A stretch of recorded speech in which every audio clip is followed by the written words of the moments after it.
இப்போ பார்த்தீங்கன்னா Redmi Note 11 சீரீஸை ஃபைனலாக சைனாவில் லான்ச் பண்ணிட்டாங்க. ஸோ ரெட்மி நோட் சீரீஸ்ன்றது ஒரு பட்ஜெட்டில் கிங் மாதிரி அந்தளவுக்கு சூப்பரான ஸ்பெக்ஸோடு கொண்டு வருவாங்க. ஸோ நீங்கள் யாராவது புதுசாக ஃபோன் வாங்க போகிறேன்னா கொஞ்சம் வெயிட் பண்ணுங்கள், இந்த வீடியோ ஃபுல்லாக பார்த்துட்டு முடிவு பண்ணுங்கள். ஸோ பழைய ஃபோன் யாராச்சும் வச்சுருந்தீங்கன்னா இந்த ஃபோனுக்கு அப்கிரேட் பண்ணலாமா என்னன்ட்டு எல்லாத்தையுமே இந்த வீடியோவில் சொல்ல போகிறேன். ஏன்னா இந்த ஃபோன் தான் அடுத்த மாதம் இந்தியாவில் ரெட்மி நோட் 11 லான்ச் பண்ண போகிறாங்க. ஃபர்ஸ்ட் ஆஃப் ஆல் இந்த தடவையும் பார்த்தீங்கன்னா 3 ஃபோன் லான்ச் பண்ணியிருக்காங்க. Redmi Note 11, Note 11 Pro, Note 11 Pro plus. அந்த ப்ரோ மேக்ஸ்ன்றதை இந்த தடவை ப்ரோ ப்ளஸ்ன்னு மாற்றிருக்காங்க. ஃபஸ்ட்டு ப்ரோ சீரீஸ்லேருந்தே ஸ்டார்ட் பண்ணுவோம். ஏன்னா ரெண்டுத்துக்குமே பார்த்தீங்கன்னா ரொம்ப பெரிய டிஃப்ரென்ஸ்லாம் இல்லை, லாஸ்ட் டைம் மாதிரி ரொம்ப சின்ன டிஃப்ரென்ஸ் தான் கொடுத்துருக்காங்க. டிஸ்பிளே பார்த்தீங்கன்னா 6.67 இன்ச்சுக்கான AMOLED டிஸ்பிளே கொடுத்துருக்காங்க. HDR10+ சப்போர்ட் இருக்குது. 120 ஹெர்ட்ஸ்க்கான ரெஃப்ரெஷ் ரேட்டோட வருது. 1080p தான் ரெசல்யூஷன் லாஸ்ட் டைம் மாதிரியே. பட் இந்த தடவை பார்த்தீங்கன்னா 360 ஹெர்ட்ஸ்க்கான டச் சாம்பிளிங் கொடுத்து வந்திருக்காங்க. ஸோ இந்த ப்ரைஸில் ஒன் ஆஃப் த ஃபாஸ்டஸ்ட் டிஸ்பிளேன்றே இதை சொல்லலாம். அதோட P3 கலர் கேமெட்டுமே இருக்கனால கலர் அக்யூரேசி பார்த்தீங்கன்னா ரொம்பவே சூப்பராக கொடுத்துருக்காங்க. ப்ரொடெக்ஷனுக்கு கார்னிங்கோட Gorilla Glass 5 கொடுத்துருக்காங்க. அது மட்டும் இல்லாமல் சென்டரில் வந்து ஒரு பஞ்ச் ஹோல் இருக்கும் பார்த்தீங்களா, அதோட சைஸ் இந்த தடவை ரொம்பவே சின்னதாக கொண்டு வந்திருக்காங்களாம். எந்த அளவுக்கு பார்த்தீங்கன்னா 2.96 mm சைஸுக்கு குறைச்சிருக்குன்னு சொல்லியிருக்காங்க. ஸோ பெரிய அளவுக்கு அந்த பஞ்ச் ஹோல் வந்து உங்களுக்கு டிஸ்டர்பன்ஸாகவே இருக்காது. ஒரு ஃபுல் வியூ டிஸ்பிளே தான் அந்த மாதிரியான ஃபீல் கிடைக்கும்னு சொல்கிறாங்க. ப்ராசஸர் பார்க்குறப்ப இந்த தடவை எல்லாமே மீடியாடெக் சைடு போயிருக்காங்க. மீடியாடெக்கோட டைமென்சிட்டி 920 ப்ராசஸர் கொடுத்துருக்காங்க. இது ஒரு 6 nm பில்ட் பண்ண ப்ராசஸர். நல்ல பவர்ஃபுல்லான ப்ராசஸர் தான் சொல்லணும். லாஸ்ட் இயர் நோட் 10 சீரிஸோட கம்பேர் பண்ணும்போது ஸோ ஹெவி கிராஃபிக்ஸோட கேமிங்காக இருந்தாலும் சரி, இல்லை வந்துட்டு எடிட்டிங்காக இருந்தாலும் சரி, ஈஸியாகவே இந்த ப்ராசஸர் வந்து ஹேண்டில் பண்ணி இந்த பட்ஜெட்டில் ஒன் ஆஃப் த பவர்ஃபுல் ப்ராசஸர்ன்றே சொல்லலாம். அது கூடவே பார்த்தீங்கன்னா LPDDR4Xக்கான ரேம் இருக்குது. 120 ஹெர்ட்ஸ்க்கான ரெஃப்ரெஷ் ரேட் இருக்கும்போது ஃபோன் வந்து ரொம்பவே ஸ்மூத்தாக இருக்கும். அதுவும் இல்லாமல் Android 11 மேலே பில்ட் பண்ண MIUI 12.5 தான் கொடுக்குறாங்க. 12.5 வந்து செம பக்கியாக இருக்குன்ட்டு எல்லாம் கம்ப்ளைண்ட் பண்ணுறாங்க. ஸோ இந்த ஃபோன் வந்து கொஞ்ச நாள்லே அடுத்த அப்டேட் கொடுத்துருவோம், பக்ஸ் எல்லாத்தையும் ஃபிக்ஸ் பண்ணி ஒரு பக்காவான ஃபோனோடு தான் கொண்டு வருவோம்னு சொல்லியிருக்காங்க. அந்த மாதிரி கொண்டு வந்தால் ரொம்பவே நல்ல விஷயம். கேமராஸ்ன்னு பார்க்கும்போது லாஸ்ட் டைம் ப்ரோக்கும் ப்ரோ மேக்ஸும் கேமராவில் தான் ஒரு சின்ன டிஃப்ரென்ஸ் நடந்துச்சு. இந்த தடவை பார்த்தீங்கன்னா கேமராவில் எந்த ஒரு டிஃப்ரெண்ட்டுமே இல்லை. பேக்கில் வந்து மெயின் கேமரா பார்த்தீங்கன்னா 108 MP. இது சாம்சங்கோட HM2 சென்சார் தான் யூஸ் பண்ணியிருக்காங்க. நல்ல சென்சார் தான். லாஸ்ட் டைம் மாதிரி ஃபோட்டோகிராஃபி வந்து இதில் பெஸ்ட்டாக இருக்குன்னு எதிர்பார்க்கலாம். செகண்ட் பார்த்தீங்கன்னா ஒரு 8 MP அல்ட்ரா வைட் கொடுத்துருக்காங்க. மூணாவது 2 MP டெலிமேக்ரோ அந்த சென்சார் கொண்டு வந்திருக்காங்க. ஜென்ரலாகவே பார்த்தீங்கன்னா பட்ஜெட்டில் மேக்ரோ கேமரா வந்து அந்தளவுக்கு நல்லா இருந்ததில்ல. பட் ரெட்மியோட 5 MP மேக்ரோ கேமரா உண்மையிலே சூப்பராக இருந்துச்சு. ஆனால் அவங்களுக்கு நல்ல பேர் வாங்குறது பிடிக்கல போல். அதே 2 MP டெலிமேக்ரோ கொண்டு வந்துட்டாங்க. பேக்கில் பார்த்தீங்கன்னா 4 கேமரா மாதிரி தெரியும். ஆனால் அதில் வந்து ஒரு கேமரா டம்மி பாபா, அது கேமராவே கிடையாது, சும்மா கணக்கு காட்டுறதுக்காக கொடுத்துருவாங்க. இந்த தடவை டெப்த் சென்சார் அந்த மாதிரி எதுவுமே கொடுக்கல. ஃப்ரண்ட்டில் பார்த்தீங்கன்னா 16 MP செல்ஃபி கேமரா கொண்டு வந்திருக்காங்க. லாஸ்ட் டைம் நோட் 10 சீரீஸில் பார்த்தீங்கன்னா செல்ஃபிஸ் வந்து ரொம்பவே ஆவரேஜாக தான் இருந்துச்சு. ஸோ அதே சென்சாரை தான் இங்கே கொண்டு வந்திருக்காங்க. அட்லீஸ்ட் சாஃப்ட்வேர்லாச்சும் கொஞ்சம் நல்லா பண்ணாங்கன்னா நல்லாயிருக்கும். ஆனால் பேட்டரியில் பார்த்தீங்கன்னா டிஃப்ரென்ஸ் இருக்குது.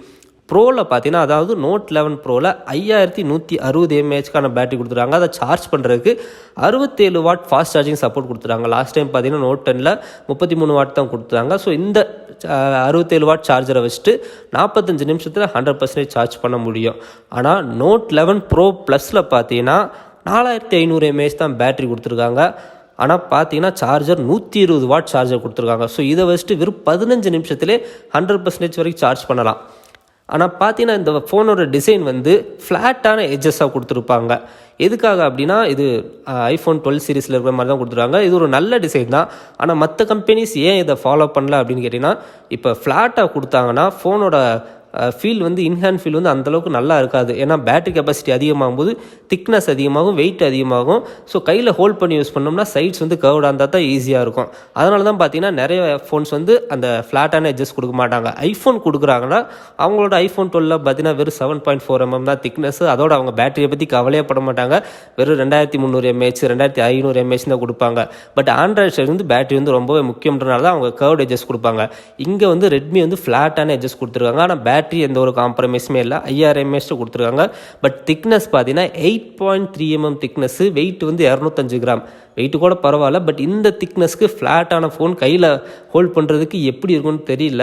ஃபோன் வந்து யூஸ் பண்ணி பார்த்தா தான் தெரியும். ஆனால் சைஸ் பார்த்தீங்கன்னா 2 ஃபோன்ஸ்லையுமே, அதாவது ப்ரோ அண்ட் ப்ரோ ப்ளஸில் 8.3 mm தான் திக்னஸ். பட் ப்ரோவில் மட்டும் 5160 mAh பேட்டரி, ப்ரோ ப்ளஸில் வந்து வெறும் 4500 mAh தான்.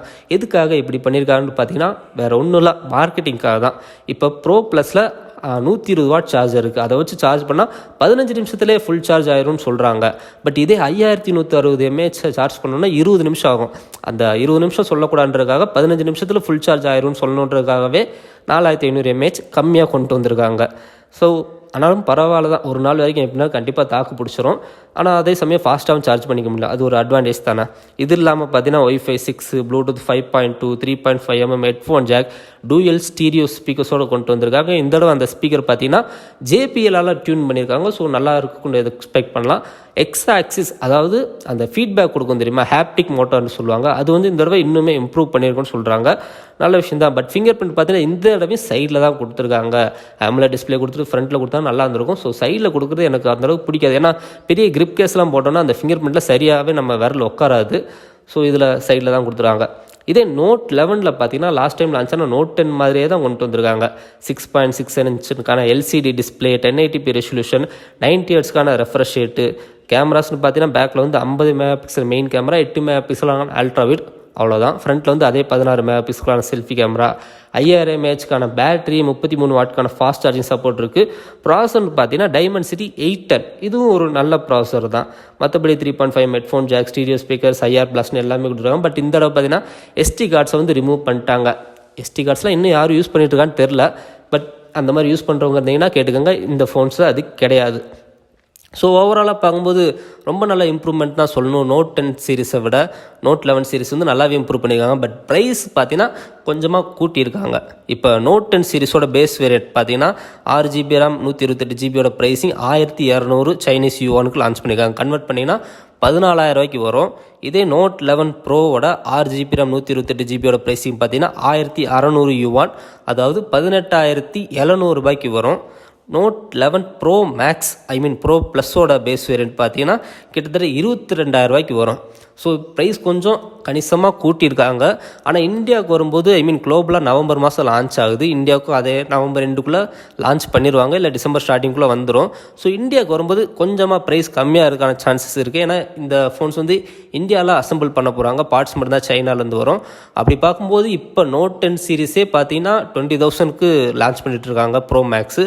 ஸோ இப்படி பார்க்கும்போது ஒரு 21,000 ரூபாய்க்கு ப்ரோ ப்ளஸ் வந்து இந்தியாவில் வந்தால் கூட என்ன கேட்டிங்கன்னா ஒருத்தன் தான் சொல்லுவேன். ஸோ யாராவது ஃபோன் வாங்கணும், 14,000 ரூபாயிலேருந்து 20,000 ரூபாய்க்குள்ள ஒரு ஃபோன் வாங்கணும் முடிவு பண்ணியிருந்தீங்கன்னா கொஞ்ச நாள் வெயிட் பண்ணுங்கள். அட்லீஸ்ட் இந்த நவம்பர் டிசம்பருக்குள்ளே இந்த ஃபோன் வந்துடும்.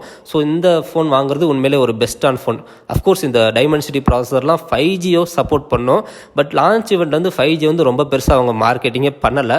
மேபி இந்தியாவுக்கு வரும்போது 5Gயில் வராமல் கூட இருக்கலாம். ஸோ இந்த வீடியோ பற்றின கருத்துக்கள் என்னென்னு கீழே கமெண்ட்டில் சொல்லுங்கள். இந்த ஃபோன் இந்தியாவில் லான்ச் பண்ணோன்னு அதுக்கு இன்னும் டீட்டெயிலாக செப்பரேட்டாக ஒரு வீடியோ போடுறேன். அடுத்த நல்ல ஒரு வீடியோவில் பார்க்கலாம். தேங்க்ஸ் ஃபார் வாட்சிங்.